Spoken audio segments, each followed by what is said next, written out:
Karena adanya kepanikan akibat serangan pembunuh bayaran, Roland langsung berpidato dadakan di tempat. Ia menjelaskan berbagai keuntungan tinggal di kota perbatasan, seperti rumah yang hangat dilengkapi pemanas, bubur gandum yang lezat, serta pekerjaan dengan bayaran layak. Vander yang melihat karisma Roland merasa kagum. Ia mengira Roland sama seperti pemimpin lain yang hanya membicarakan kekuatan dan kekuasaan. Namun ternyata Roland berbicara tentang kebutuhan hidup rakyat. Roland juga mengecam pihak yang mengirimkan pembunuh bayaran tersebut, menyebut bahwa mereka tidak senang melihat dirinya memakmurkan rakyat. Hal ini semakin meningkatkan dukungan rakyat terhadap Roland. Ketika Vander memperhatikan pidato tersebut, Carter memanggilnya untuk menghadap ke kantor Pangeran Roland. Di sana, Vander menceritakan bahwa dirinya bukan penduduk sipil asli, melainkan pernah bekerja sebagai anggota patroli di kota sebelumnya. Ia tidak mau mengaku kepada petugas balai kota, karena saat itu sedang merawat kakeknya yang dahulu pernah menyelamatkannya. Jika ia berkata jujur, maka tidak akan ada yang merawat sang kakek, apalagi mereka sudah tidak memiliki keluarga lain. Karena Vander memiliki keahlian yang mumpuni, akhirnya ia dan kakeknya berhak tinggal di bagian dalam kota, atau menjadi warga resmi. Sebelum pergi, Vander sempat menanyakan makna tes terakhir yang membingungkannya. Roland menjelaskan bahwa tes itu hanya bertujuan mengukur kemampuan membaca. Jika seseorang dapat memahami permasalahan dan mengemukakan gagasan, maka dianggap lulus. Setelah Vander pergi, mereka mendiskusikan penyebab adanya penyusup di rombongan kapal pengungsi. Ternyata, bawahannya Barov bertanggung jawab atas perekrutan pengungsi. Karena kapal saat perjalanan pulang kekurangan muatan, Barov menyewakannya kepada pedagang dan menempatkan para pengungsi di Silver City selama sehari. Silver City merupakan kota yang bersebelahan dengan King City, sehingga jelas bahwa Timothy menyusupkan beberapa pembunuh bayaran melalui jalur tersebut. Untungnya, mereka hanya membawa pil dewa dan bukan mesiu. Tiba-tiba, Liv mengabarkan bahwa balon udara yang menjalankan misi penyelamatan telah kembali. Roland segera bergegas keluar istana dan merasa lega karena semua selamat. Mengenai penyihir yang diselamatkan, saat itu ia masih pingsan. Seperti kebanyakan penyihir, ia memiliki paras cantik, namun pakaian bagusnya membuatnya tampak seperti bangsawan. Kondisinya masih hidup, tetapi belum sadar. Menurut Nightingale, sihirnya telah habis, mirip dengan kondisi penyihir saat memasuki masa kedewasaan atau pada hari kebangkitan. Saat ini, mereka membiarkannya beristirahat. Roland lalu mendengarkan cerita tentang ekspedisi yang dilakukan. Ia kagum atas kemampuan Tilly dalam memilih penyihir yang turun ke dalam lubang, membuktikan bahwa sebagai putri kerajaan Grey Castle, sekaligus pemimpin para penyihir, Tilly sangat cakap. Selain itu, terungkap hubungan antara iblis dan binatang iblis, yang serupa dengan hubungan manusia dan hewan peliharaan. Mereka dapat diperintah dan dilatih. Roland mulai curiga bahwa serangan binatang iblis pada bulan iblis disebabkan karena dikendalikan oleh para iblis. Karena kabut merah membatasi gerak iblis, mereka mengandalkan binatang iblis. Nightingale sempat melawan seekor binatang iblis jenis belalang sembah yang sangat berbahaya. Roland khawatir mereka akan menyerang kota, mengingat hanya Sylvie dan Nightingale yang dapat melihat mereka dalam kabut. Setelah diskusi berakhir, Roland pergi menjenguk penyihir baru yang diselamatkan. Di sana, Anna sudah menjaga penyihir tersebut. Sebelumnya, Nana dan Lily telah berusaha sekuat tenaga mengobatinya, sehingga kini tinggal menunggu kesadarannya. Terkait peti es yang digunakan untuk membekukan penyihir itu, Anna merasa bahwa es tersebut memang sengaja diatur agar bisa mencair suatu hari nanti, seolah-olah si penyihir yakin akan ada yang datang menyelamatkannya. Dalam mimpinya, wanita itu mengalami perang besar. Pertahanan kota telah jebol, dan lawan mereka adalah iblis. Ia tampak panik, menyuruh semua orang mundur dan meninggalkan kota. Saat semua dilanda keputusasaan, muncul seorang penyihir terkuat bernama Alice. Ia bersiap menebaskan pedangnya dan memerintahkan semua orang melarikan diri, sementara ia menahan serangan iblis. Alice berkata bahwa selama masih ada orang yang selamat, akan ada kesempatan untuk membangun kembali kekuatan. Penyihir berambut biru itu meninggalkan kota suci dengan perasaan sedih, menyimpan dokumen penting di laboratoriumnya di tengah hutan. Saat evakuasi, tiba-tiba iblis mengejar mereka hingga masuk ke dalam hutan.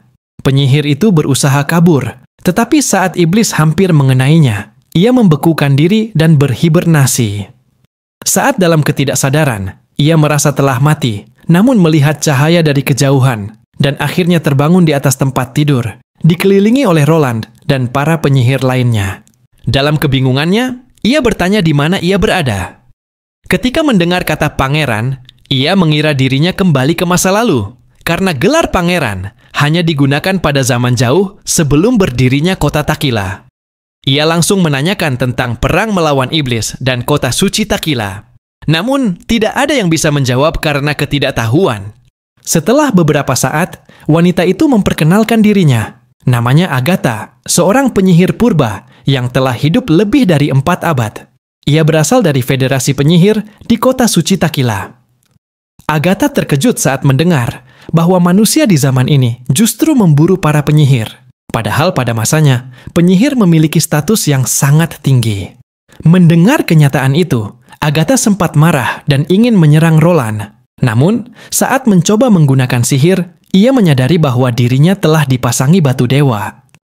Dengan sabar, Wendy menjelaskan bahwa Federasi Penyihir telah lama hancur. Para penyihir diburu dengan bantuan batu dewa, dan semuanya baru berubah setelah bertemu dengan Roland. Agatha membandingkan keadaannya dulu dengan sekarang. Dahulu, Federasi Penyihir diisi oleh para penyihir tingkat tinggi, serta beberapa extraordinary, penyihir yang menempati hierarki tertinggi. Mereka bertujuan memenangkan perang melawan iblis dan melatih generasi penyihir baru. Kini, federasi telah hancur dan para penyintas Takila menghilang. Agatha kemudian menjelaskan tentang perang kehendak dewa, di mana kota suci Takila akhirnya kalah melawan iblis. Scroll sempat bertanya mengenai buku yang ditemukan di reruntuhan, dan Agatha membenarkan bahwa buku itu dibuat oleh Federasi Penyihir, hanya bisa dibaca dengan aliran sihir. Scroll juga menanyakan tentang penyihir bernama Alice. Agatha membenarkan bahwa Alice adalah extraordinary terkuat dan salah satu dari 3 pemimpin tertinggi di federasi.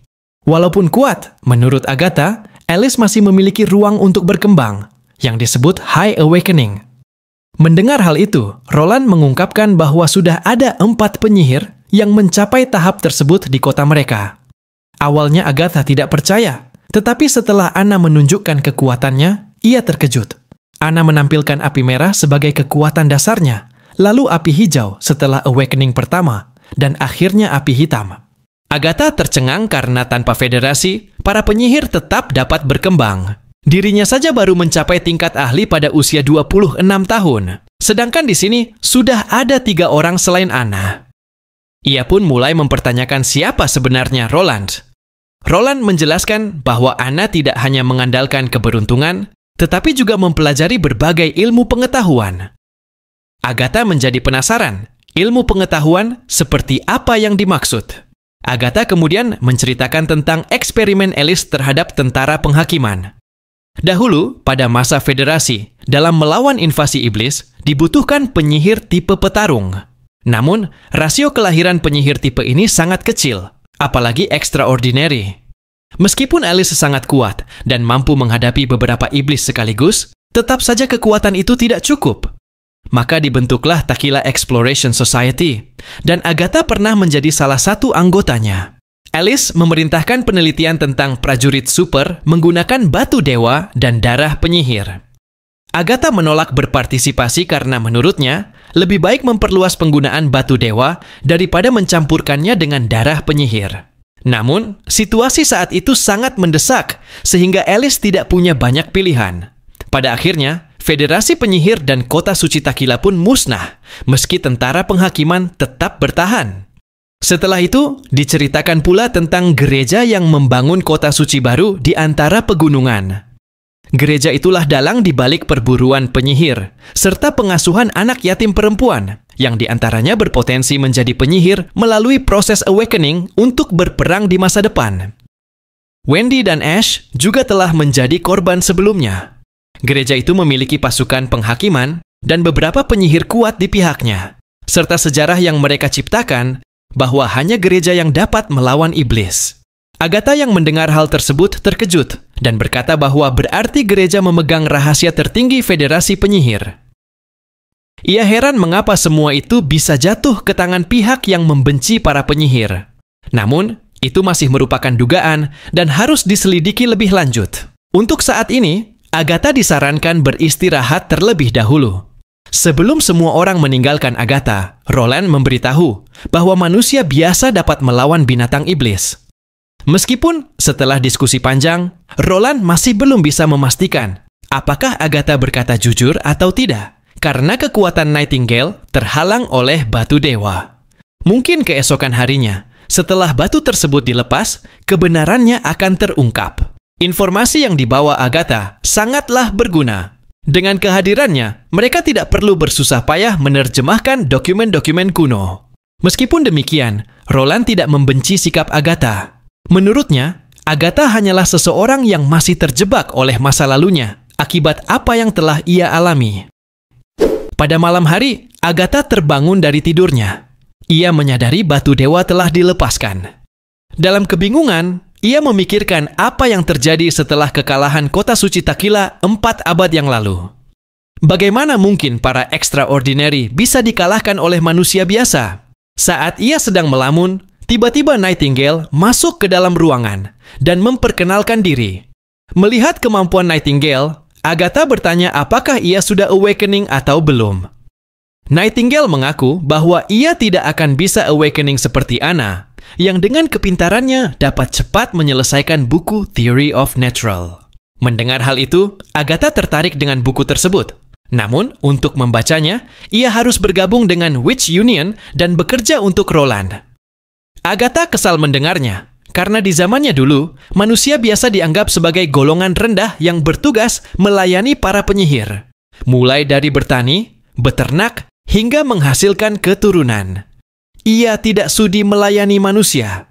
Nightingale heran dengan sikap Agatha, mengingat sudah lebih dari 4 abad berlalu. Ia merasa seharusnya Agatha sudah bisa meninggalkan masa lalu. Selain itu, selama ini Roland tidak pernah menganggap para penyihir sebagai pelayannya. Sebaliknya, ia membebaskan mereka dari lingkungan penuh penderitaan akibat perburuan gereja dan mengajak mereka bersatu melawan binatang iblis dan gereja.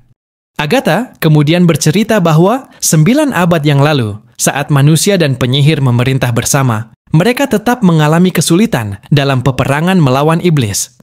Menurut sejarah, tidak lama lagi akan terjadi peperangan besar melawan iblis. Agatha yakin bahwa Roland tidak akan mampu menang. Namun, Nightingale tidak setuju. Menurutnya, dunia sudah banyak berubah dalam lebih dari 4 abad. Dan seperti yang dikatakan Roland, manusia mampu mengalahkan iblis. Ia menyarankan Agatha untuk melihat kenyataan terlebih dahulu sebelum mengambil kesimpulan. Sementara itu, di kota suci Hermes, Uskup Maine sedang menghadap Paus. Tampak bahwa Paus telah menunjukkan tanda-tanda mendekati ajalnya. Ia ingin menyerahkan jabatan kepada Uskup Maine, tetapi sebelum itu, Maine harus mengunjungi ruang rahasia di bawah tanah, tepat di bawah gereja lama. Di depan pintu, seorang tentara tidak dapat mengantarnya masuk, karena ruangan tersebut hanya boleh dimasuki oleh Paus dan calon Paus. Di dalam ruangan, terdapat foto semua Paus sejak gereja pertama kali berdiri, termasuk Paus O'Brien, yang posisinya berurutan dengan Paus sebelumnya. Mereka berjalan melewati deretan foto, hingga tiba di foto Paus pertama, yang ternyata adalah seorang wanita bernama Alice, pemimpin para penyihir yang pernah muncul dalam mimpi Agatha. Alice dijuluki Ratu Penyihir, dan merupakan seorang extraordinary, penyihir terkuat dalam sejarah. Maine merasa heran mengapa Paus pertama adalah seorang penyihir. Paus O'Brien lalu memerintahkan Zero untuk membawa Maine ke ruang rahasia di balik foto Alice, di mana terdapat sebuah ruang ilusi. Setelah Zero melakukan persiapan, Maine langsung diperlihatkan sebuah ilusi dari masa lalu. Disinilah sejarah awal dari tentara penghakiman dan gereja terungkap. Tampak dalam ilusi tersebut sebuah rapat besar yang dihadiri para penyihir dari Taquila Exploration Society, seperti yang pernah disebutkan Agatha. Mereka mengenakan pakaian yang serupa dengan milik Agatha. Alice juga hadir dalam rapat itu. Dalam rapat tersebut, mereka membahas hasil penelitian tentang pembuatan tentara penghakiman, meskipun risikonya adalah mengorbankan kehidupan para penyihir. Seperti biasa, ada yang mendukung dan ada yang menentang. Yang menentang beralasan bahwa penyihir adalah makhluk superior yang sangat berharga. Sedangkan yang mendukung berpendapat bahwa mereka harus mematuhi tangan iblis atau mati dalam ritual pembuatan tentara penghakiman. Alice menengahi perdebatan tersebut. Rapat ini menentukan nasib peradaban di dataran tersebut. Ada dua pertimbangan utama. Pertama, manusia biasa tidak mampu mengalahkan iblis. Kedua, meskipun memenangkan perang besar saat ini, generasi berikutnya tetap akan mengalami kesulitan. Akhirnya, semua anggota setuju untuk melanjutkan rencana itu. Alice juga mengumumkan pembubaran Federasi Penyihir dan menyembunyikan sejarah mereka, serta mendirikan organisasi baru, gereja. Setelah ilusi berakhir, Maine sadar dan menemui Paus. Ia mulai merasakan ada yang salah. Ia menyadari bahwa eksistensi gereja pada awalnya adalah sisa pemerintahan Federasi Penyihir. Sejarah kemudian dilanjutkan oleh Paus. Setelah Alice dan para Extraordinary memenangkan peperangan kehendak dewa, mereka menetapkan aturan baru bahwa penyihir bukan lagi sosok istimewa, melainkan dianggap sebagai titisan iblis, dan dimulailah perang iman, yakni perang untuk menyatukan seluruh daratan. Alice dan para Extraordinary lainnya meninggal tidak lama setelah gereja berdiri. Paus kedua melanjutkan perang iman ini. Namun, manusia yang tidak ingin terlibat memilih menetap di sebuah pulau dan membentuk komunitas yang kemudian berkembang menjadi 4 kerajaan seperti sekarang. Meskipun dipimpin oleh Paus kedua, tetap sulit untuk menyatukan keempat kerajaan hingga kini. Uskup Maine bertanya mengapa posisi Paus berubah dari penyihir menjadi manusia biasa. Sebelum menjawab, Paus meminta Zero keluar dari ruangan. Jawabannya adalah karena ketakutan dan kelemahan. Awalnya, Alice menetapkan bahwa Paus haruslah seorang extraordinary untuk mengembalikan kejayaan para penyihir. Namun, karena keberadaan extraordinary sangat langka, maka penyihir hebat biasa pun diperbolehkan. Disinilah kecurangan terjadi. Uskup Agung saat itu takut akan ditekan oleh penyihir, sehingga ia merebut posisi Paus. Inilah rahasia besar yang dikubur dalam-dalam. Manusia adalah makhluk pengecut yang mengambil keuntungan dari pengorbanan para penyihir. Tak lama kemudian, Paus menghembuskan napas terakhirnya. Sementara itu, di kota perbatasan, Agatha sedang menghadap Roland.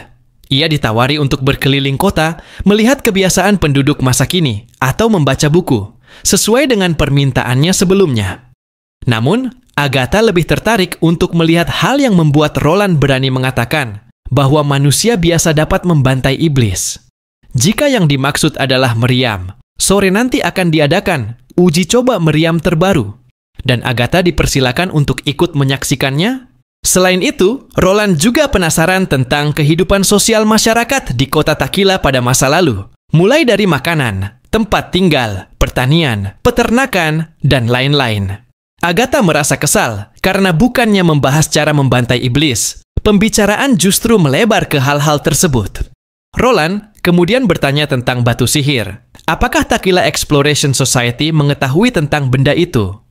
Agatha menjelaskan bahwa batu sihir merupakan hasil perubahan dari batu dewa. Jika batu dewa hanya menekan kemampuan penyihir, maka batu sihir dapat memberikan kekuatan unik kepada penyihir. Contohnya adalah Tilly, yang bisa terbang berkat batu sihir. Sayangnya, Agatha tidak mengetahui cara memproduksi batu sihir karena batu tersebut dihasilkan oleh salah satu spesies binatang iblis. Apabila binatang iblis tersebut memakan batu dewa, secara otomatis ia akan menghasilkan batu sihir dengan mengorbankan nyawanya sendiri. Hingga kini, cara membudidayakan binatang itu belum ditemukan. Batu sihir biasanya digunakan oleh iblis saat bertempur, misalnya Mad Demon, iblis yang membawa tombak. Tilly kemudian sadar bahwa ia hanya menemukan batu sihir di kamp pemusuh. Pada perang kehendak dewa pertama, iblis belum memiliki batu sihir dan hanya mengandalkan kekuatan fisik. Perang tersebut berlangsung selama ratusan tahun dan manusia berhasil menang. Namun, pada perang kedua, iblis mulai menggunakan batu sihir yang membuat serangan mereka lebih bervariasi. Dalam perang itu, kaum penyihir kalah hanya dalam waktu 35 tahun. Iblis yang berkembang dalam perang besar kedua terbagi menjadi beberapa jenis, antara lain Mad Demon, Fearsome Demon, Hell Lord, dan lain-lain. Mereka adalah iblis yang memiliki kekuatan sihir dan membutuhkan kabut merah untuk bernapas. Ada pula jenis iblis lain yang tidak memiliki sihir, seperti iblis cacing dan iblis terbang yang menjadi tunggangan mereka. Kedua jenis ini tidak memerlukan kabut merah untuk bernapas. Adapun binatang iblis yang menyerang secara rutin pada musim dingin hanyalah dianggap sebagai makanan oleh mereka. Tilly kemudian memberitahu bahwa terdapat markas iblis yang cukup dekat dari kota perbatasan sebelumnya.